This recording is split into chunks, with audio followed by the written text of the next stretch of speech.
Bonjour à tous, soyez les bienvenus sur cette nouvelle édition du Veritalk. Il est 11 heures, merci à vous d'être si ponctuels. Nos experts sont là aussi. Je vous propose d'attendre encore 1 ou 2 minutes le temps que les derniers inscrits puissent nous rejoindre. On démarre vraiment dans 2, 3 minutes. À tout de suite.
Bonjour à nouveau à tous ceux qui viennent de nous rejoindre. Nous allons débuter ce nouveau Veritalk d'ici 1 ou 2 minutes. On attend les derniers participants.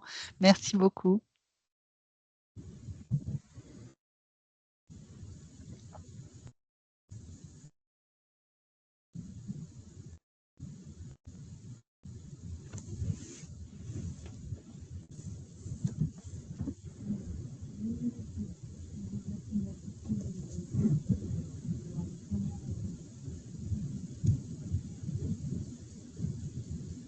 On vient de franchir le cap, un premier cap de participants. Je propose que l'on démarre. Donc, soyez tous les bienvenus à cette nouvelle édition du Veritalk qui va aujourd'hui porter sur l'expérience candidat.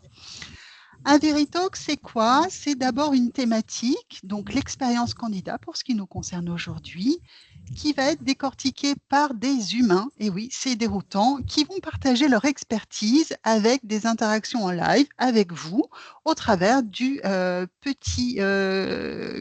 la petite fonctionnalité que vous retrouvez en haut de Teams, c'est la question-réponse. Voilà, n'hésitez pas à partager au fil de nos échanges votre avis, poser des questions. Il y aura un moment dédié pour y répondre. Et au terme de cet événement, on vous préparera évidemment les meilleurs conseils. On essaiera d'enrichir encore plus toute l'expertise qui sera apportée par nos deux invités du jour dans un top tips que vous retrouverez dans votre boîte email. Je suis Marjorie Mahler, je suis la Customer Success Manager chez VeriSwing et je suis aujourd'hui accompagnée de Belinda. Si tu veux bien te présenter. Bonjour, merci Marjorie, bonjour à tous et à toutes. Alors oui, effectivement, alors j'ai un long titre ici, mais on va dire que je suis à la base une commerciale et juriste. Voilà, c'est mon background. Et puis très rapidement, je suis arrivée dans le recrutement à Londres. Donc je suis française, j'habite aujourd'hui en Suisse et je suis passée par Paris et Montréal au Canada. Donc je suis une recruteuse internationale.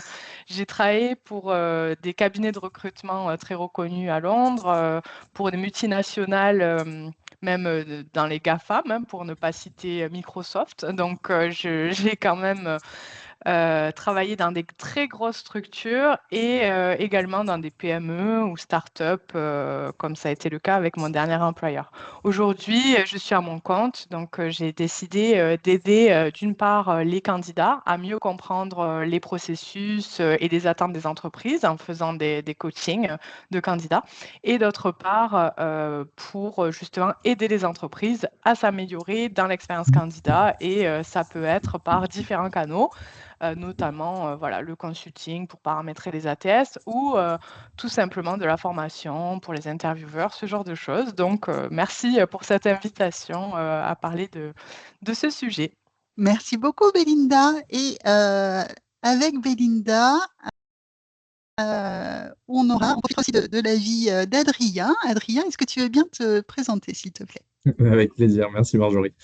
Bonjour à tous. Alors donc effectivement, je m'appelle Adrien, je travaille pour la société Talent Plug. Donc Talent Plug, c'est un logiciel qui est partenaire justement de VerySwing, avec un focus particulier sur la partie multidiffusion.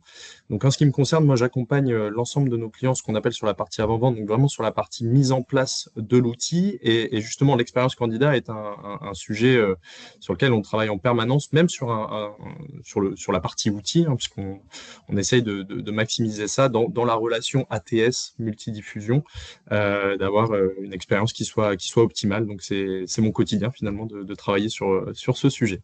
Bon, alors vous êtes vraiment les deux experts qu'il nous fallait pour animer cette séance. Merci à vous deux d'avoir participé et d'avoir accepté de participer, pardon, à cet événement. Maintenant qu'on a fait le tour, on s'est présentés tous les trois, je vais vous inviter à tous à venir, voilà, je vous envoie un petit questionnaire. Dites-nous, vous, qui nous écoutez, où est-ce que vous officiez, au sein de quelle équipe, pour qu'on ait une idée des équipes, voilà, qui sont représentées aujourd'hui. Bon, sans surprise, pour l'instant, il y a beaucoup de recrutement de ressources humaines, un peu de consulting. Ok, un peu de finance, merci. Et je vois Belinda qui sourit. Je connais son discours sur ce sujet, donc c'est très intéressant. Donc, majoritairement 42% recrutement, 17% ressources humaines, 17% consulting, delivery, gestion de projet et 8% de finance. Bienvenue à tous à cet événement encore une fois. Et maintenant, c'est parti, on démarre. L'expérience candidat, finalement, pour toi, Belinda, c'est quoi? Waouh, ça, c'est de la question. C'est vraiment résumer ça en une phrase, c'est compliqué. J'ai cherché, je me doutais bien que j'aurais cette question-là. Donc, je me suis même aidée de l'IA pour essayer de contracter une définition précise. Et l'IA n'était pas très, très bonne pour justement capter la subtilité de ce que c'est vraiment. Donc, je suis arrivée avec une définition, on va dire, qui est celle-ci. C'est un parcours global qui est vécu, mais qui est aussi ressenti, et ça, c'est ce que l'IA n'a peut-être pas capté, par toute personne qui va être en interaction avec l'entreprise et susceptible de la rejoindre un jour comme employé. Donc ça, c'est vraiment le parcours, voilà, que toute personne qui est en contact avec l'entreprise euh, va vivre vis-à-vis de cette entreprise. Donc ce parcours, si on rentre un peu plus dans les détails, il ne se limite pas au moment de l'entretien. Il ne se limite pas non plus strictement au cycle de recrutement pur et classique. Il va intervenir à différents stades de l'entreprise. Donc, par exemple, avant une candidature, on va avoir, par exemple, des premiers contacts avec la marque au niveau marketing. Donc, je vais vous donner un exemple très clair. Quand j'étais au Canada, on avait fait une Christmas party, donc un événement en dehors de tout cycle de recrutement. Et ça s'était tellement bien passé qu'il y avait des gens dans l'endroit où on était qui ont vu comment on était et qui m'ont contacté ensuite pour essayer de rejoindre l'entreprise. Donc ça, par exemple, on peut déjà parler d'expérience candidat parce qu'en réalité, la personne s'est fait une idée de l'entreprise. Donc c'est très important d'avoir aussi cette idée de marque employeur. Voilà, le côté marque employeur qui est très lié à l'expérience candidat. Mais il n'y a pas que ça. Avant la candidature, on va aussi avoir tout ce qui est la partie rédaction de l'annonce. Comment on rédige, par exemple, l'annonce? Est-ce qu'elle est inclusive ou pas? Est-ce qu'elle parle aux femmes? On peut souvent parler en français au masculin, ce qui n'est pas le cas en anglais. Donc, on va avoir des problématiques qui sont liées à ça. Est-ce qu'on a une liste à l'après-vert et voilà, on énumère sans vraiment sens? Est-ce qu'on met les bénéfices de l'entreprise? Est-ce qu'on les met au début, à la fin? Est-ce qu'ils sont longs ou pas? Voilà, tout ça, c'est des petits détails qui vont faire que le candidat va se sentir d'une certaine façon avant même d'avoir postulé. Donc ça en dit long vraiment sur l'expérience candidat dès ces étapes-là. On a aussi avant tout ce qui va toucher à la stratégie, à la politique de l'entreprise, au processus RH. Est-ce qu'on a décidé de former, par exemple, les intervenants dans le processus de recrutement? Est-ce qu'on a décidé que certaines questions étaient interdites et d'autres non? Est-ce que ça a été formalisé? En fait, cette expérience candidat, on va dire qu'elle n'est pas isolée. Elle est vraiment, c'est pas la plus importante. Elle est aussi dans quelque chose de plus global avec les autres expériences qu'on connaît, l'expérience client évidemment, et puis l'expérience employée. Donc faut juste pas l'oublier en fait, parce qu'elle est très importante. Elle est vraiment au cœur, et ça va créer de la cohérence. C'est ça qui va construire la culture de l'entreprise aussi. Car un candidat, en fait, il a vocation finalement à devenir un employé. Et il peut aussi et peut déjà être un client de l'entreprise. Ce n'est pas 2 personnes ou 3 personnes distinctes. En réalité, c'est la même personne qui se trouve dans un état différent à un moment donné de sa vie. Et j'ai un exemple très concret avec ça. L'année dernière, j'étais à un événement Microsoft avec Satya Nadella, et puis je tombe nez à nez avec ce dirigeant du CAC 40. Je ne savais pas du tout. Je lui prends presque son téléphone des mains pour l'aider à prendre la photo devant le site de Microsoft. Et je pitchais un petit peu mon offre comme ça, et puis il m'explique que lui, bon, ça l'intéresse pas trop, tous ces sujets. Mais j'ai dit, ben, vous n'avez jamais vécu une mauvaise expérience de recrutement vous-même? Et il me dit, ah si, si, un jour j'ai vécu quelque chose d'horrible, on était dans la salle, tous à la chaîne. Et en fait, maintenant que je suis PDG de telle entreprise, alors là, je me dis, ah d'accord, je ne savais pas que je parlais avec cette personne-là. Et il me dit, ben, en fait, là, il me contacte pour recruter pour moi et je ne veux surtout pas avoir affaire avec eux. Et là, je me dis, waouh, cette personne, 20 ans plus tard, elle me parle de cette expérience comme si elle a vécu hier. Et elle voit quand même pas l'importance en fait de se pencher sur ce sujet. Et ça a été vraiment une révélation pour moi où je me suis dit, ok, c'est pas un sujet qui est pris au sérieux et pourtant il a un impact business qui est super important et on va en parler un petit peu plus tard, je pense. Et aussi pour cette expérience candidat, c'est un peu long, je suis désolée, mais c'est vrai que pour faire le tour de cette question qui est assez vaste, je voulais vraiment passer par plusieurs étapes. C'est aussi que l'expérience candidat, elle se vit pendant, évidemment, ça c'est ce qui est le plus commun, ce qu'on connaît le plus. Donc par exemple, le parcours de candidature, est-ce qu'il est long, est-ce qu'il est fluide, est-ce qu'il est original, est-ce qu'il est soporifique, combien de données on doit rentrer, est-ce que c'est intrusif au niveau des questions, est-ce que c'est un petit peu trop avancé à ce stade du recrutement, est-ce qu'on a des questionnaires, voilà. Tout ça, est-ce qu'on va faire vivre une expérience déjà au candidat pendant qu'il va appliquer? Est-ce que ou postuler? Est-ce que ça va être agréable pour lui? Est-ce qu'on va changer d'avis aussi pendant le processus, de lui dire qu'on va faire ça, puis en fait on fait autre chose? On a le droit de se tromper, on a le droit de ne pas être parfait, on est tous humains, c'est pas le problème.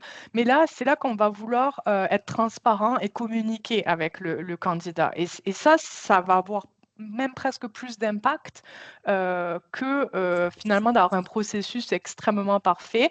Le but, c'est vraiment d'être honnête avec lui et qu'il comprenne, qu'il ne ressente pas d'injustice ou de partialité dans ce process, qu'il ait l'impression qu'il a eu toutes les chances de montrer qui il était.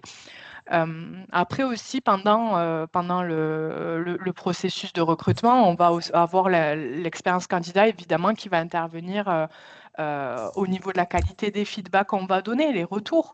Ça va être aussi par rapport à tout ce qu'on va récolter, qu'est-ce qu'on va en faire, est-ce qu'on va pouvoir l'utiliser plus tard. Ça, j'ai quelques astuces à vous donner un peu plus tard là-dessus. Les échanges aussi, le suivi régulier. On est vendredi, là, c'est le jour des retours, par exemple. Pour tous les candidats, ceux qui sont pris, ceux qui ne sont pas pris, ceux on ne sait pas, on est en attente. La bonne pratique, c'est on les rassure le vendredi avant le week-end. Ça fait partie, par exemple, des bonnes pratiques de recrutement. Aussi au niveau de la décision, quand on a pris la décision, est-ce qu'elle est juste? Est-ce qu'elle est conforme à ce qui avait été convenu? Est-ce qu'elle est rapide? Est-ce qu'elle est annoncée comme un événement ou finalement on s'en fiche, c'est fait comme ça un peu par un email? Tout ça, ça va jouer dans la tête du candidat et ça va l'engager dans le process et déjà le projeter dans l'entreprise et déjà préparer l'expérience employée en réalité. Donc ça, c'est super important qu'il y ait un suivi pendant tout ce processus-là. Et puis, évidemment, l'expérience candidat, elle ne va pas s'arrêter là, elle va aussi avoir un impact après la candidature. Donc, à travers les suivis qu'il y a dans cette phase un peu d'attente entre l'acceptation de l'offre et puis le jour où il rejoint. Ça peut être 30 jours, ça peut être 90 jours ou 90 jours, s'il y a des Suisses ici. Ça peut être, ça peut être même plus long. J'ai eu des recrutements où la personne rejoignait 5 mois plus tard. Donc là, on ne peut pas faire quelque chose de normal où on ne va pas du tout parler à la personne. Il faut qu'il y ait un suivi, etc. Donc ça, c'est l'expérience candidat, elle doit se poursuivre. Et donc ça, c'est la phase un peu de pré-onboarding, on va dire, où on va aussi avoir un rôle en tant que recruteur de passer l'information en interne au manager qui va recevoir cette personne dans l'équipe pour qu'il puisse préparer son équipe à avoir un élément nouveau dans l'équipe. Donc ça, c'est important pour que ce soit accepté aussi par les autres.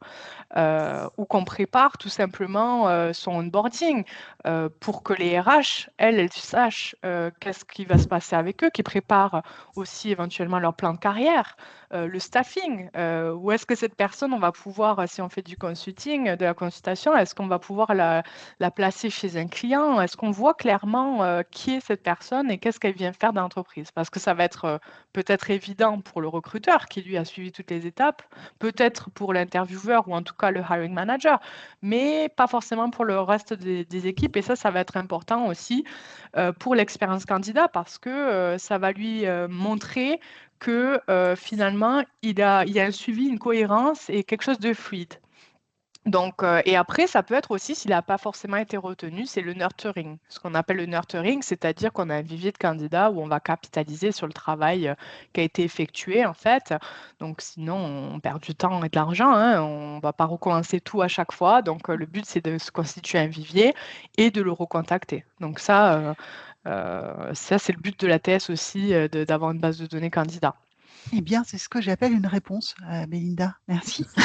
Je veux Merci pour juste ton enthousiasme. conclure. Oui, dis-moi. Je veux juste conclure sur 4 éléments parce que comme j'ai beaucoup parlé, si on doit retenir quelque chose sur l'expérience candidat, c'est vraiment la transparence, ce qui sera vécu comme du respect par le candidat, de la communication, vraiment expliquer les étapes, la cohérence globale et le suivi et les délais. Et tout ça, ça va donner de la confiance. Et cette confiance-là, elle est primordiale. C'est ce qu'on cherche dans les relations commerciales, mais c'est ce qu'on va rechercher aussi dans l'expérience candidat pour que, justement, on ait des candidats qui nous suivent. Moi, j'ai des candidats qui me suivent à travers les pays, à travers les années, qui me laissent des recommandations alors qu'ils n'ont pas été récupérés, qu'ils n'ont pas été choisis, pardon.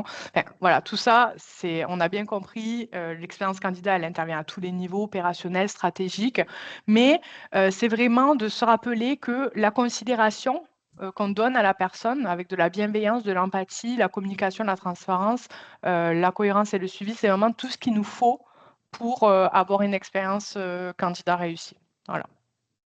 Merci, Belinda. Adrien, je t'ai vu faire souvent oui de la tête. Oui, je suis d'accord avec beaucoup de points qu'a évoqué Belinda, effectivement, et je la rejoins sur le fait que c'est compliqué d'avoir une définition unique, hein, finalement, de l'expérience candidat. Ça englobe tellement de choses que on pourrait avoir des centaines de définitions différentes.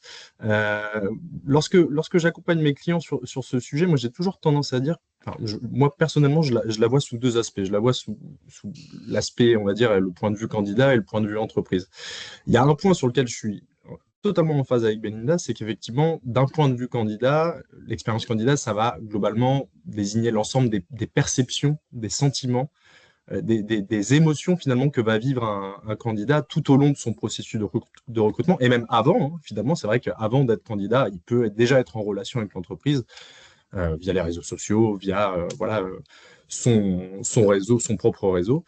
Donc ça va désigner l'ensemble de ces perceptions qu'il a au sujet de cette entreprise tout au long de son processus de recrutement, donc depuis la découverte de l'offre, on va dire, jusqu'à son intégration éventuelle. Donc ça, c'est le point de vue candidat. Et du point de vue entreprise, finalement, ça va être l'ensemble des actions qui vont être mises en place par l'entreprise, l'ensemble des stratégies, des indicateurs, des actions qui vont influer justement sur son attractivité, sur sa marque employeur, sur finalement la qualité et la facilité de ses recrutements, hein, puisque c'est aussi pour ça qu'on est là aujourd'hui, c'est que l'expérience candidat finalement va être aussi facilitateur de recrutement. Donc il y a vraiment ce double point de vue de côté perception, je dirais, candidat, et côté la stratégie qui est mise en place du côté de l'entreprise.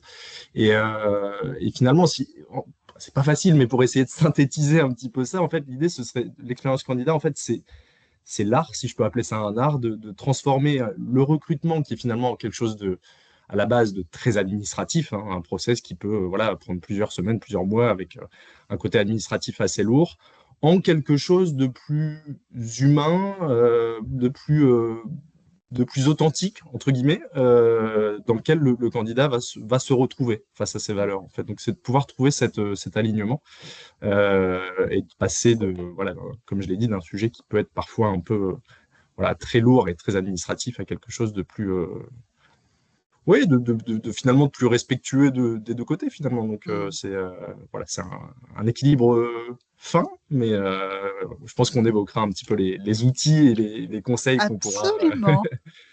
par la suite. Absolument. Merci Adrien pour cet éclairage. En une phrase, juste pour qu'on comprenne un petit peu, qu'est-ce qui vous a motivé à participer à ce Veritalk aujourd'hui? Pourquoi ce sujet, c'est important pour vous? Peut-être Adrien? C'est Ouais. toujours un plaisir de participer à un Verito, de manière générale. Mais alors, concernant l'expérience candidat, comme je l'ai dit tout à l'heure, me concernant, c'est vraiment un sujet auquel je suis confronté, moi, tous les jours, Ouais. hein, auprès de mes clients. Alors, moi, j'ai un focus, moi, plutôt outil, on va dire, hein, dans mon quotidien. Mais effectivement, c'est un sujet récurrent concernant les offres d'emploi, le plan média qui va être utilisé par les entreprises, donc notamment les job boards qui vont être utilisés pour diffuser les offres d'emploi, le sujet de l'intégration ATS, du paramétrage de l'ATS pour que ce soit le reflet de l'expérience candidat qu'on a envie de faire vivre aux candidats. Aujourd'hui, à l'heure de l'IA, il y a énormément d'automatisations qui sont possibles. Certaines sont très bien, d'autres sont à prendre avec des précautions, mais ce sujet de l'IA, il arrive de manière récurrente maintenant dans nos échanges. Donc voilà, c'est autant de sujets que je traite au quotidien, et je trouve qu'aujourd'hui, c'est très intéressant d'en parler parce que c'est un sujet qui est finalement au cœur des enjeux RH de l'entreprise. Aujourd'hui, si l'expérience candidat est bien maîtrisée, ça devient finalement un instrument qui est hyper efficace pour l'entreprise, pour permettre de se différencier de ses concurrents et surtout d'atteindre ses objectifs de recrutement qui sont voilà, aujourd'hui, peut-être pour certains d'entre vous dans la salle, des objectifs qui sont voilà, ambitieux, avec un fort volume de recrutement, avec un marché de l'emploi qui n'est pas facile sur certains secteurs, sur certains métiers. Et c'est finalement un outil qui, lorsqu'il est bien maîtrisé, va venir faciliter l'atteinte de ces objectifs. Donc, c'est pour ça que je suis très heureux d'en parler aujourd'hui, parce que j'espère que ça servira, en tout cas, à trouver des pistes pour chacun d'entre vous. Merci Adrien. Bélinda, en un mot? Oui, ben, je suis d'accord. Moi, je trouvais très intéressant qu'un ATS m'invite pour en parler parce qu'il y a des fausses croyances sur les ATS qui trieraient les CV automatiquement, donc qui seraient contre l'expérience candidat. Et puis moi qui ai été énormément formée à ça, à l'expérience candidat en Angleterre, en Amérique, c'est vrai que pour moi, c'est pas le cas. Donc j'avais envie de parler de ça, de montrer de la technique, quels sont les éléments actionnables concrètement pour faire une bonne expérience candidat. Et aussi, comme il a dit, il y a l'aspect IA qui est prédominant aujourd'hui, plus, on va dire, les risques accrus. Il y a des risques qui sont accrus aussi de déshumaniser le recrutement, en plus de l'IA, avec tout ce qui se passe au niveau économique, géopolitique. Donc, je trouvais que c'était vraiment un moment important d'en parler parce que même si on a des équipes réduites, on peut toujours avoir des méthodes qui permettent de garder un standard important et une expérience excellente. Donc, pour moi, ça fait vraiment du sens aussi de montrer que c'est un levier humain, mais pas que c'est aussi un levier business important avec une capacité à réduire les coûts grâce à ça. Donc, Oui, je crois voilà. que tous les deux, au travers là, de ces premières réponses en cette phase d'introduction, vous nous avez également donné les éléments pour lesquels il faut vraiment s'y intéresser, hein. Un levier, quelque chose qui va être, comment dire, très constructif, très solide, hein, pour l'entreprise, pour l'ensemble des salariés. Tous les candidats convertis en salariés vont vivre cette expérience, ceux qui vont participer à cette phase de recrutement, les intervieweurs, etc. On sent que c'est quelque chose de très transverse dans l'entreprise, que c'est un levier. Je propose qu'on passe directement maintenant, qu'on rentre dans le vif du sujet. Juste avant ça, pour tous ceux qui nous ont rejoints, bienvenue. Si je ne vous ai pas encore souhaité la bienvenue, au terme de ce webinaire, vous allez retrouver l'enregistrement sur les différentes plateformes et puis vous recevrez aussi les top tips. C'est un petit livret qu'on vous prépare avec nos experts pour enrichir et vous donner toujours plus de bons conseils sur ce sujet. Moi, j'avais une question, l'expérience candidat, j'avais aucune idée de ce que ça pouvait bien vouloir dire. En tout cas, j'avais une idée de ce que c'était que l'expérience en tant que candidat. Mais grâce à ton introduction, Melinda, on a compris que c'est l'expérience candidat, c'est quelque chose de beaucoup plus large. Et j'ai cette idée qu'on va vouloir standardiser quelque chose qui est finalement un peu subjectif, un peu humain. J'ai l'impression qu'il y a une contradiction dans cette idée de vouloir standardiser un parcours qui serait peut-être subjectif. Merci pour cette question parce qu'effectivement, c'est un peu ça qui peut nous freiner à formaliser le process. Donc, moi, si je dois répondre à cette question strictement, je ferai un peu une réponse à la Pyrrhus, oui, mais non. Parce que oui, pour les fondamentaux, mais non pour le reste. Si on doit retenir en une phrase, je dirais ce que je suis en train d'essayer de dire là, c'est que il faut un process rigoureux, mais des relations sur mesure. C'est-à-dire que le processus, en fait, il va avoir plusieurs éléments. Je vais vous donner des exemples très concrets. Ça va être, par exemple, définir l'équipe de recrutement. Voilà, qui est le hiring manager? Ça, c'est quelque chose qui est parfois pas su. Il faut savoir qui est le responsable, qui est-ce qui recrute, pour qui on recrute. C'est pas si évident à trouver. Ça, c'est des choses à faire, c'est important. Qui vont être les intervieweurs? Est-ce que ce sont les bons intervieweurs? Si on met le mauvais intervieweur devant le candidat, il aura une super mauvaise expérience. Donc, tout ce que nous, on aura mis en place, ce sera du vent, en fait, puisque ça va être ruiné par juste une mauvaise décision. Donc, les responsabilités avec le modèle RACI, par exemple. On peut répondre aux candidatures avec un certain délai. Voilà, les feedbacks, on va demander à avoir un feedback des intervieweurs après un certain délai aussi. Ou tout ce qui est, on peut normer en fait tout ce qui est lié aux documents aussi. Les emails, on peut créer des templates, mais on peut aussi. Alors les candidats ils vont se plaindre, oui, j'ai pas un retour personnalisé. Moi, ce que je faisais, c'est que pour les rejets, par exemple, je créais des emails par type de rejet ou par type de fin de processus, c'est-à-dire que ça peut être aussi le candidat qui ne veut pas poursuivre. Et là, je crée plusieurs types d'emails que j'allais du coup sélectionner par rapport à la situation. Et éventuellement, si vraiment c'était un top candidat, venir personnaliser encore plus. Mais ça, c'est des choses qui vont nous prendre du temps en amont, ça c'est clair. Mais par contre, après, on vole dans le process parce qu'on n'a plus rien à faire. Donc, on a juste à vraiment organiser, coordonner, peaufiner, améliorer, mettre du DW40 là où ça grippe un petit peu, quoi. Donc, c'est ça, je pense, l'art dont parlait Adrien, et je suis vraiment contente qu'il en ait parlé comme ça, parce que c'est vraiment ça. Au bout d'un moment, ça devient presque une musique et on va embarquer un peu tout le monde avec nous. Donc, le change aussi, la formation, est-ce que tout ça, oui, il y a des processus qui sont extrêmement formalisés. Les grilles, les scorecards, quand on va demander les critères, les must-have ou les nice-to-have, voilà, on va standardiser la séquence d'entretien aussi, combien on a d'entretiens.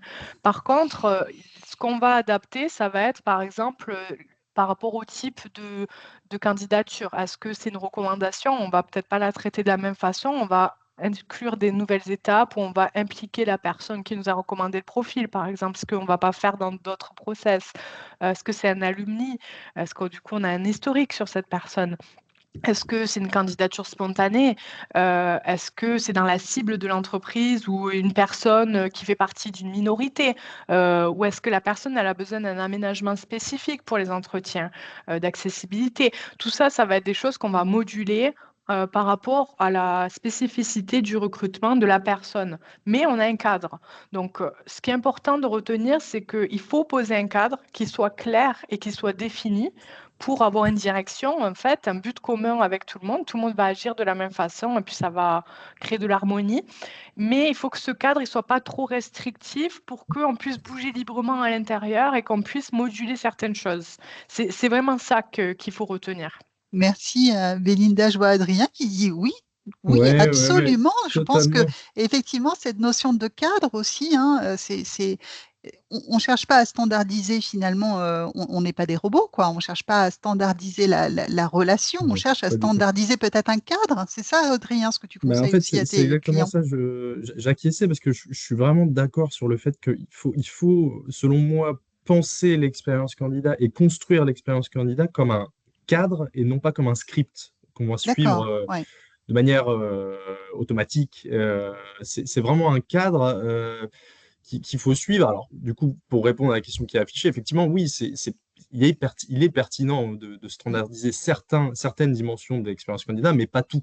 mm, Parce que l'idée est de ne pas rendre l'expérience identique pour chaque candidat, ce qui pourrait paraître un peu robotisé, un peu déshumanisant, mais il faut quand même garantir ce qu'on pourrait appeler un socle commun cohérent pour tous les candidats, quand même, sur lequel après on peut ajouter un certain nombre de personnalisations. Donc il y a des choses qu'on peut effectivement standardiser, comme le disait Belinda, tout ce qui va être forcément les fondamentaux de communication, hein, confirmer la réception d'une candidature, donner de la visibilité sur les étapes futures, notifier une décision dans un délai qu'on va définir comme étant raisonnable pour chaque entreprise. Les délais, voilà, comme je l'ai dit, pour donner les réponses, le fait de tous utiliser le même ATS dans l'entreprise et d'avoir des mm. mails types qui soient personnalisables, d'avoir des trames d'entretien pour éviter les biais aussi. Donc ça, c'est vraiment des choses qu'il faut effectivement standardiser. Après, il faut aussi laisser dans l'expérience candidat toute une note humaine, hein, forcément, sur le ton qui va être donné dans les échanges, la Mm. personnalisation des échanges, à adapter forcément en fonction des candidats, de leur profil, euh, un profil junior, un profil senior. Voilà, il y a des communications qui peuvent être un petit peu différentes. Les feedbacks doivent effectivement, et ça paraît assez naturel de le dire, mais les feedbacks doivent être personnalisé en fonction de la personne à qui on fait le retour et par rapport à son parcours. Et oui, c'est l'idée en fait, c'est d'avoir ce cadre standard, mais aussi d'y apporter toute une couche humaine, on va dire, et de donner finalement au candidat une impression qui soit sincère, pas robotisée finalement. Hein. Donc Oui. plutôt finalement sur comment on va personnaliser les échanges avec chaque candidat sur le feedback qu'on va lui donner, voilà, les moments d'échange hein, finalement qui peuvent être Mm. formels ou informels avec le candidat, mais ces éléments-là doivent être selon moi, personnalisés. Oui, Euh, je voilà. comprends. On avance parce que vous donnez déjà beaucoup de bonnes pratiques alors que c'est un peu plus tard dans le Veritalk. Mais merci pour vos partages. On va profiter de l'expérience de Belinda à l'international. Est-ce que, selon toi, l'expérience candidat, voilà, il existe vraiment des grosses différences entre les pays où tu as eu l'occasion de travailler? C'est subtil, mais oui. Oui, par exemple, si on prend la Suisse, il va y avoir plus un rigourisme et des décisions aussi qui sont collégiales. Et un truc qui peut être surprenant, par exemple, en France, c'est que les recrutements peuvent être facilement basés sur des tests psychologiques. D'ailleurs, les recruteurs ont souvent un profil de psychologue. Donc ça, c'est pas quelque chose de normal, entre guillemets, ça veut pas dire que c'est pas normal, mais de standard, on va dire, D'ordinaire, oui. voilà, d'ordinaire, pardon, en France. En France, c'est pas les psychologues qui font du recrutement et donc ça peut être un truc très surprenant pour un candidat français en Suisse, par exemple, parce que les tests DISC ou autres sont un petit peu considérés comme parfois comme du charlatanisme, quoi. On va dire, c'est pas sérieux, on peut pas recruter quelqu'un sur ça. Donc ça peut surprendre si, par exemple, une Hmm. recruteuse suisse allait en France, si elle utilisait les mêmes méthodes, les candidats n'auraient pas forcément une bonne expérience, ou en tout cas pas optimale, parce Oui. qu'ils seraient surpris de la méthode. On va avoir aussi, par exemple, au Canada, en Amérique du Nord en général, on est plus ouvert à des discussions chaleureuses, des small talk, comme on dit. On va demander voilà comment ça va, tout ça. On va briser la glace en amont. On va pas forcément parler que du processus. Donc, si on arrive au Canada et qu'on est une recruteuse voilà de Suisse où ça va être plus formel, etc. Ben là, ça peut faire vivre une mauvaise expérience à un candidat ou l'inverse, c'est-à-dire un candidat qui va en Suisse, peut-être qu'il va mal le vivre parce que, ou en France aussi, il y a un peu ce formalisme aussi en France par rapport à l'Amérique du Nord. Donc ça, c'est des petits détails. Ça ne veut pas dire que c'est moins bien ou que c'est mieux, c'est juste des différences culturelles. Mhm. Ou sinon, on va avoir des processus plus longs. Par exemple, en France, c'est plus long qu'en Angleterre. En Angleterre, c'est très court, ça va straight to the point, comme on dit. C'est vraiment droit au but. Donc, ça peut amener de la frustration chez le candidat, mais après, un candidat qui s'expatrie, c'est sûr que bon, il doit s'adapter aussi à ce qui se passe, mais ça peut créer une mauvaise expérience. Donc, dans l'ensemble, ce qui est le plus important, je dirais, c'est créer des étapes de processus qui vont a priori être plus ou moins les mêmes partout dans le monde.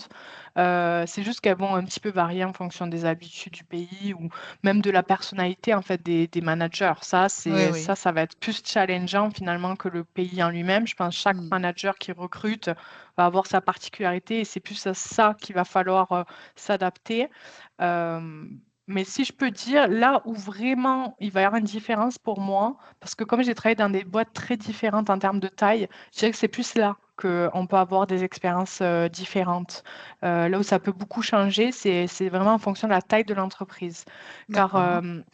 évidemment, le process, ça va pas être le même quand l'équipe décisionnaire de recrutement, elle fait 3 personnes. Recruteur, intervieweur et puis le manager, ça peut être éventuellement le CIO. Ben, ça va pas être la même expérience que si on a 15 personnes impliquées. Ce que moi j'ai vécu en Amérique du Nord, par exemple, où il y avait le recruteur coordinateur, le manager du recruteur, déjà, le hiring manager, 2, voire 7 intervieweurs quand il y a des panels de recrutement, le CFO qui peut être embarqué à la fin, la DRH, celui qui est en charge du staffing, puis le président parce que ça va être un directeur ou une exécutive qu'on va embaucher. Donc, en fait, tout ça, ça va vraiment créer une expérience totalement différente au candidat. Et je pense que plus le processus il est long, plus il faut faire attention à cette idée d'expérience candidat, plus que les petites particularités de pays où finalement on peut comprendre que bah, c'est comme ça. C'est le pays qui veut que c'est différent. Ok, merci Belinda. Je vais faire voilà la question suivante. Vous y avez déjà un peu répondu tout à l'heure en expliquant que voilà l'histoire de la fête de Noël pour toi Belinda et Adrien a abondé dans ton sens en disant qu'effectivement dans une dimension marketing au quotidien on est effectivement aussi exposé aux marques, aux entreprises. Euh, mais la question, je voulais, en fait, c'est un peu une question piège, c'est est-ce que, je vais la poser autrement, mais est-ce que l'expérience candidat, ça commence lors du premier entretien, Adrien? Non, Voilà. pas du tout. Ma réponse est claire là-dessus. Non, non, non. Alors, l'expérience candidat, effectivement, elle démarre bien avant, hein. Selon moi, elle démarre même bien avant l'entretien, bien avant l'offre d'emploi. En fait, pour le candidat, il faut comprendre que l'expérience candidat, elle va démarrer finalement, dès le tout premier contact avec l'entreprise, qu'il soit candidat ou peut-être même Ouais. pas encore candidat, hein, finalement. Alors, ça peut être ce premier contact, ça peut être une offre d'emploi, ça Mm. peut être ce premier contact, mais ça peut être aussi autre chose. Ça peut être un post LinkedIn, ça peut Mm. être une discussion avec un ami ou quelqu'un de son réseau au sujet de cette entreprise. Mm. Donc finalement, le premier contact, il peut avoir des origines différentes, mais pour moi, ça commence vraiment ici. C'est finalement le premier avis que va se faire cette personne sur l'entreprise à D'accord. travers différentes sources. Un exemple, un candidat enfin, une personne qui n'est pas forcément encore candidat, mais qui tombe sur une offre d'emploi d'une entreprise qui est assez mal rédigée ou dans laquelle il manque certains éléments ou Mm. qui n'est pas complète, ça va déjà donner dans l'esprit de la personne déjà peut-être un a priori ou en tout cas on dit ça va pas commencer sur les meilleures bases, on va dire. Je Donc comprends. du côté du candidat, c'est ça. Et pour l'entreprise, c'est d'ailleurs aussi, c'est même avant l'annonce, hein, finalement, c'est dès que l'entreprise va souhaiter rendre visible sa marque employeur. Donc, ça va être soit via son site carrière, via tout type de communication RH, ou alors même la manière dont l'entreprise répond à des avis, que ce soit sur Google, sur Glassdoor, Ouais. etc. Déjà, ces éléments-là vont avoir un impact parce que ce sont des éléments publics qui peuvent être consultés par des personnes qui vont peut-être devenir candidats par la suite. Donc, un potentiel candidat qui va par exemple consulter Glassdoor va voir quelle a été les réponses de l'entreprise, la manière dont Ouais. l'entreprise répond justement à ses avis. Donc, c'est des éléments qui, selon moi, font également partie de l'expérience candidat. Hein. C'est vraiment de l'anticiper et pour l'entreprise de mettre une stratégie face à ça. Comment on Mm. répond aux avis, quel type de communication on emploie, quelle stratégie on met en place, quel budget on met en place aussi par rapport à ça, c'est-à-dire quel budget outil, comment on staffe l'équipe, quelles sont les responsabilités, quel KPI aussi on peut mettre alors ça, je pense qu'on y reviendra après, mais il y a aussi Mm. voilà, tous ces éléments-là. Et cette partie stratégie, pour moi, elle fait aussi, ça arrive avant l'offre d'emploi, mais ça en fait également partie de l'expérience candidat. Donc ça commence bien avant la candidature. Oui. Si je dois résumer, elle commence dès qu'une personne a l'occasion de se faire un premier avis sur l'entreprise, qu'il soit candidat ou pas encore d'ailleurs. Finalement, tout type de communication va potentiellement être lié à l'expérience candidat par la suite. Ouais, au travers de cette réponse, Belinda, on comprend bien que ça concerne pas que le recrutement, en fait, l'expérience candidat. Hein. C'est Oui, pas le Ah non, problème des RH, c'est pas le problème du recrutement. c'est un enjeu oui. business dans son ensemble. Hein. Voilà. Et donc, Belinda, je me souviens qu'en préparant un peu cet échange, il y avait une phase à laquelle moi, j'avais pas pensé, mais que tu as toi connue, qui était, bon, au-delà effectivement du premier contact de ce que vient de nous expliquer Adrien et entre la rédaction de l'offre. Moi, je pensais que l'expérience candidat, naïvement, commençait peut-être au niveau de la rédaction de l'offre. Et en fait, non, parce qu'il y a une dimension en interne, c'est-à-dire il faut aller se poser des questions. Mm. Oui, alors c'est vrai que l'expérience candidat, elle n'est pas que l'affaire du recruteur. Par contre, le recruteur est responsable de l'expérience candidat. Donc ça, c'est important Eh déjà de, oui. de désigner les responsables, enfin, qui est en charge de ça. Et toute personne qui va gérer le cycle un candidat, en fait, qui va gérer le parcours du candidat, est responsable de l'expérience candidat. Il n'y a pas qu'une personne qui peut porter le fardeau de ça. C'est pas le talent acquisition manager, par exemple. S'il y a plusieurs recruteurs, chacun est responsable de l'expérience candidat. Mais en même temps, les employés sont aussi responsables de l'expérience candidat. L'intervieweur est responsable de l'expérience candidat. Tout le monde en fait, va parler au candidat. Donc, toutes ces personnes qui influencent la décision du candidat ou qui lui donnent une idée ou qui vont communiquer, comme le marketing, etc., forcément, ils ont une influence sur l'expérience candidat. Donc, tout le monde est concerné par ça. Mais le talent acquisition, il est là vraiment pour s'assurer, comme les RH le font très bien aussi avec les employés, pour s'assurer que tout le monde a la capacité de comprendre ce que c'est, de quel est son rôle et comment il peut le faire. Donc, c'est là que la formation est super intéressante pour former les intervieweurs, notamment qui ne sont pas du tout du métier du recrutement à la base.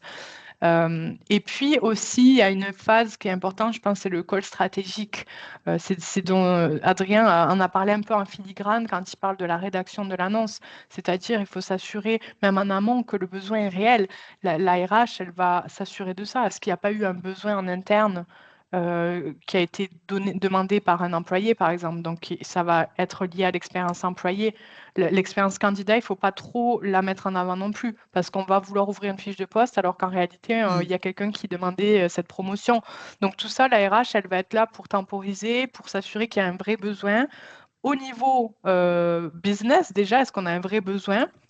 Donc, des fois, on attend un peu trop longtemps avant d'embaucher parce qu'on va se dire, voilà, ça coûte de l'argent et tout ça. Et en même temps, si on perd des personnes, donc les RH, elles sont là pour s'assurer qu'on a une balance qui tienne la route. Et après, on enclenche, OK, on a un vrai besoin, c'est quoi ce besoin? Il faut vraiment le définir. C'est quoi le budget? Est-ce que c'est en relation? Voilà, ça, il faut s'assurer de l'expérience employée. Mais le call stratégique avec le manager qui recrute, hein, le hiring manager, ça, c'est super important et je pense que c'est souvent omis.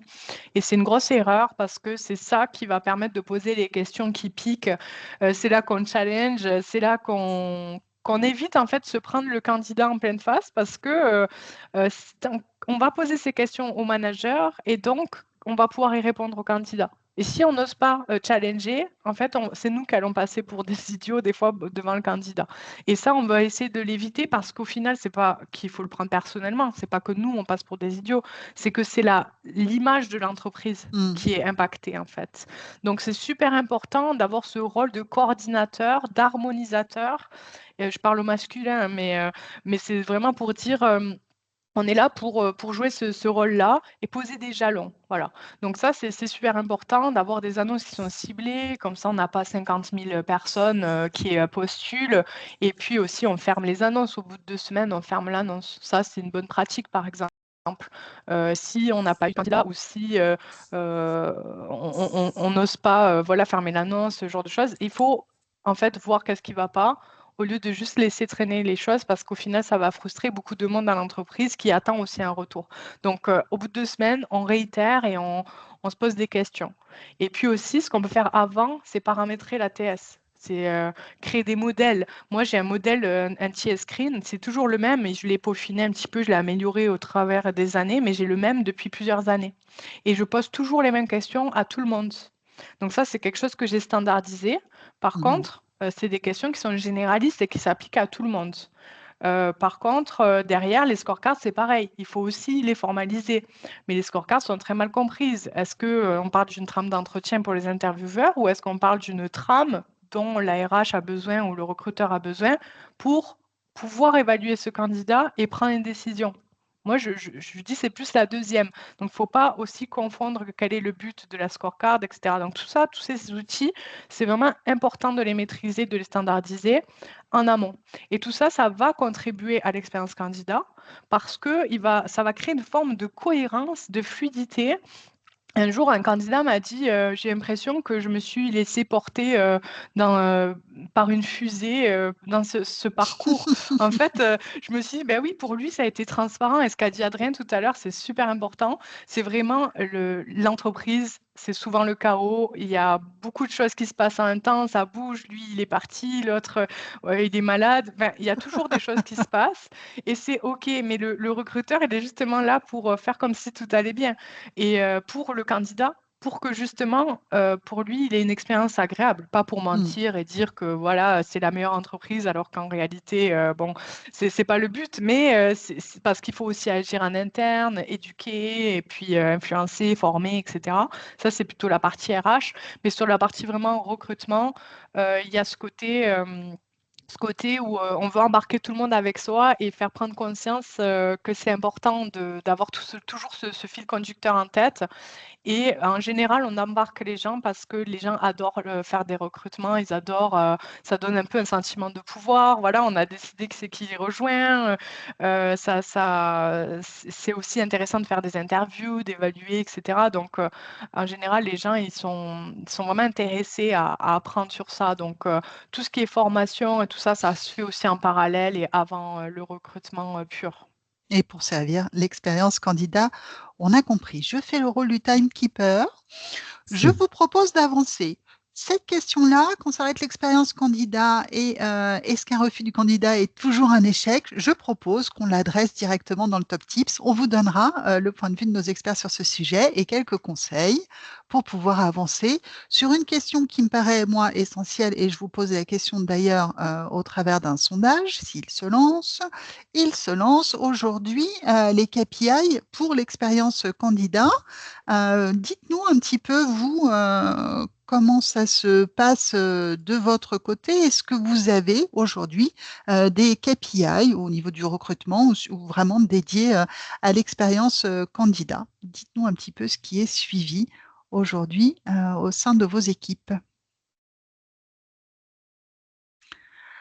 Eh bien, pas grand-chose. Vraisemblablement, c'est pas une grande surprise. Alors, oui, il y a des KPI individuels, voilà, d'équipes sur des actions en général, des KPI individuels ou d'équipes sur des actions de recrutement, mais je ne vois pas pour l'instant de KPI dédiés à l'expérience candidat. Donc, euh, on va les décrire sans doute dans le top tips, Belinda, mais pour donner une idée de ce qu'on peut suivre comme KPI, qu'est-ce que tu nous conseilles? Tu es en mute, Belinda. Oui, sur la réactivité, par exemple, la cadence, on peut avoir le time to first reply. Donc ça, c'est quand on va répondre au candidat, quand il postule, entre 24 et 72 heures en général. Pas trop tôt parce qu'après, il se dit, c'est bizarre, je viens de postuler, 3 minutes après, on a déjà rejeté ma candidature. Bon, même si Oui. 3 minutes, ça suffit à un recruteur devant son écran pour prendre la décision, on attend 24 heures, 72 heures. Le time to hire aussi, qui est de maximum 4-5 semaines, on va dire, pour Mhm. faire un recrutement. Ça peut être plus si vraiment c'est des longs. Enfin, voilà, le principe, on va dire, c'est ça. Puis après, il y a toujours les exceptions, comme j'ai dit tout à l'heure. Moi, j'arrivais à tellement condenser ma pratique, mon process, que j'étais plutôt à 2 semaines.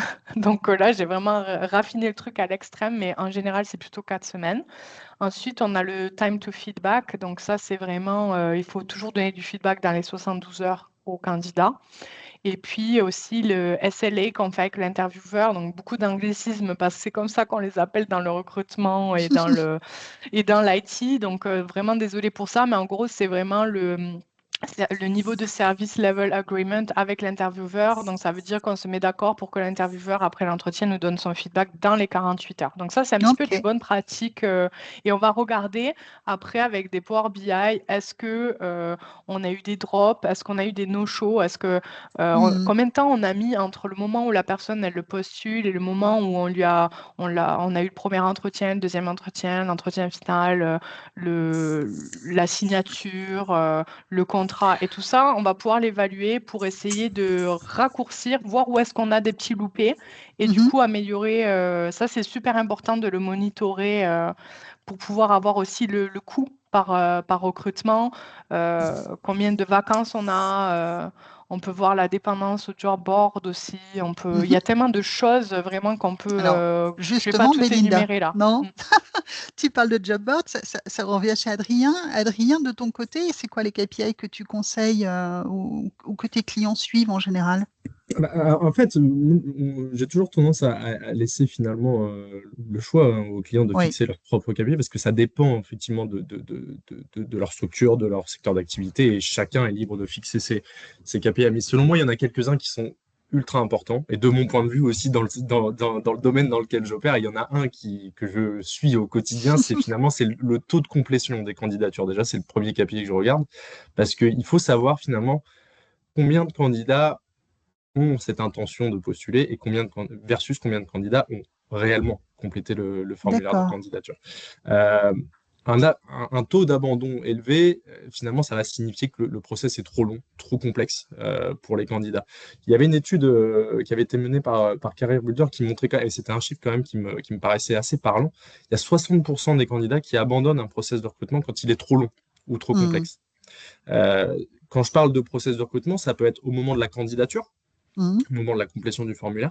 Si un formulaire prend plus de 10-15 minutes à remplir par le candidat, on va perdre 50% des candidats, à peu près. C'est l'étude qui montre ça. Et après, c'est aussi dans la durée du process de recrutement. Est-ce qu'il est trop long, trop complexe, etc. Mais on peut perdre 6 candidats sur 10 si le process est trop long. Donc effectivement, ce taux de complétion de la candidature, il est pas important. Et ça, je pourrais en parler pendant des heures, parce que c'est comment faciliter et maximiser le nombre de candidats. Aujourd'hui, il y a deux Oui. tiers des candidats qui arrivent depuis leur mobile. Est-ce que le formulaire, il est prévu pour les mobiles? Enfin voilà, il y a énormément de sujets à travailler dessus, mais ce taux de complétion, il est important. Et si je peux peut-être en rajouter un aussi de KPI qui, selon moi, est quand même assez parlant. Alors, il y en a deux, à vrai dire. Oh là là, Il y a Adrien, tu exagères. Moins y pour deux. Mais il y a ce qu'on appelle le promoter score. Donc ça, c'est poser la question à tous les candidats qui ont été embarqués dans le processus de recrutement, est-ce que Ouais, vous recommanderiez de postuler dans notre entreprise? Ça, c'est une mesure directe finalement de la ouais, satisfaction et de l'expérience candidat qui a été tout à vécue. fait. Alors, tout Mhm. dépend comment on met en place. Est-ce qu'on met en place un système de sondage automatisé, etc. Mais ça permet d'avoir finalement un retour brut de la part du candidat sur est-ce Mhm. qu'il est prêt à nous recommander. Euh, et après, le deuxième que je voulais évoquer, alors ça, c'est plutôt sur la fin du process, mais finalement, c'est quel va être le taux d'acceptation des offres que l'on fait au Eh oui. candidat final d'offre d'emploi. Si ce taux d'acceptation, il est faible, alors faible, ça dépendra de chaque entreprise, hein. Chaque Mhm. entreprise fixe ses objectifs, mais si ce taux d'acceptation est faible, ça peut effectivement signifier qu'il y a un problème au niveau de l'expérience, de la communication, de l'adéquation entre le poste, la culture d'entreprise, etc. Il peut y avoir des éléments bloquants. Et donc, c'est important aussi de mesurer ces éléments-là d'acceptation des offres d'emploi à la fin du process. Mais côté outils, il y a beaucoup de choses à faire en termes de KPI, notamment sur la facilité de candidature, la visibilité des annonces, enfin, ces choses-là. Il y a autant de KPI que d'entreprises, je pense, mais après, il y a des choses qu'on Oui, doit. je suis d'accord avec toi. Mais pour ceux qui s'y intéressent et qui veulent mettre en place, voilà, on se rend compte qu'il y a quand même des moyens d'auditer relativement faciles à différentes étapes auprès de différents publics, comme nous expliquait aussi Belinda, pour savoir si on est dans les clous de nos objectifs et puis déceler, comme disait Belinda, des axes d'amélioration pour que l'expérience soit la mieux vécue. Oui. Alors, Adrien, je reste avec toi et je te demande maintenant trois, maxi, hein, trois erreurs les plus fréquentes qui impactent l'expérience candidat de ton point de vue, de ton point de vue. Ok, alors trois, ok. Euh, Ou Parce qu'il deux. y en a, il peut y en avoir plus. Bah oui, je sais. Euh, non, non, mais je vais essayer de me focaliser aussi sur le périmètre sur lequel j'interviens moi, tous les jours. Mm, Les erreurs les plus fréquentes que je peux rencontrer. Alors, première erreur, je pense que ça va se situer au niveau des offres d'emploi qui sont diffusées par les entreprises. L'idée, et c'est parfois un sujet qui est finalement assez peu travaillé par les entreprises, mais c'est d'avoir des offres d'emploi qui soient lisibles dans mm, un premier temps, qui soient crédibles et qui puissent être attirantes pour le candidat. Donc aujourd'hui, il y a un certain nombre de must-have, on va dire, dans les offres d'emploi, notamment la transparence salariale. Enfin, il y a une directive européenne qui va arriver l'année prochaine et qui va eh oui. forcément rendre obligatoire ces choses-là. Mais la transparence salariale, pardon, le fait d'avoir une offre qui soit structurée, pas trop longue, 5, 7 missions clés maxi, le contexte d'entreprise, le contexte d'équipe, aujourd'hui les modalités de travail, hein, télétravail, hybride, etc. Enfin, d'avoir une offre qui soit complète sans forcément être un pavé un peu indigeste pour les candidats, déjà, c'est de pouvoir investir du temps sur cette offre d'emploi. Ça, c'est Mm. vraiment Ça se éviter construit. un peu les offres, on va dire, modèles qu'on va recycler. Mm, Alors, ça peut parfois être utile, hein, mais je veux dire, il faut quand même avoir un focus un petit peu là-dessus. Le deuxième, la deuxième erreur que je vois, c'est au niveau des canaux de recrutement, et notamment moi me concernant sur la partie job board, parce que l'idée, c'est de pouvoir diversifier, mais de manière intelligente, les canaux de recrutement. Aujourd'hui, en termes de sources de recrutement, l'offre d'emploi, ça reste la première source de recrutement en France. Il y a 85 ou 86% des entreprises qui utilisent les job boards et les offres d'emploi. Et c'est important d'avoir du coup un plan média qui soit adapté à cette entreprise. Est-ce qu'on va cibler des job boards généralistes? Est-ce que pour certains profils, on va aller chercher des job boards un peu plus mhm, particuliers pour chercher telle cible? Il y a un mix, un plan média à décider. Et nous, d'ailleurs, c'est aussi notre mission. On est là pour travailler oui. sur ces sujets, pour que finalement la présence de l'entreprise sur Internet reflète aussi l'expérience qu'elle a envie de faire vivre et l'image qu'elle a envie de donner. Et troisième erreur, je l'évoquais déjà tout à l'heure, donc je ne vais pas non plus passer trop de temps là-dessus, mais c'est de ne pas penser assez, ou pas du tout, pour certaines entreprises, à la facilité de candidature.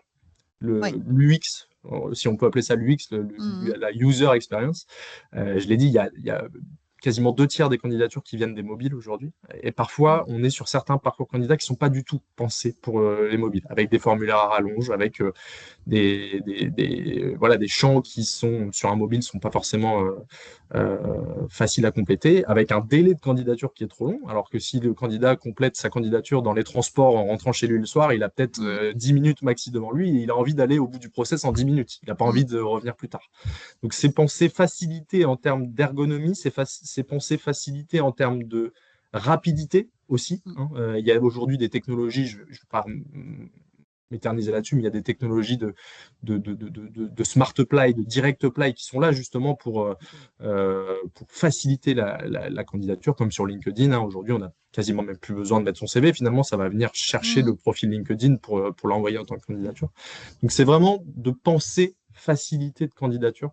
Euh, je dirais que ouais, c'est la troisième erreur que je vois assez régulièrement, c'est que euh, certaines entreprises, certains recruteurs, bah, voilà, certainement ont envie que le candidat passe par un site carrière, qu'il voit certaines informations, qu'il complète Hmm. beaucoup d'informations, etc. Mais alors, oui, très bien, mais c'est au détriment aussi de la facilité de candidature.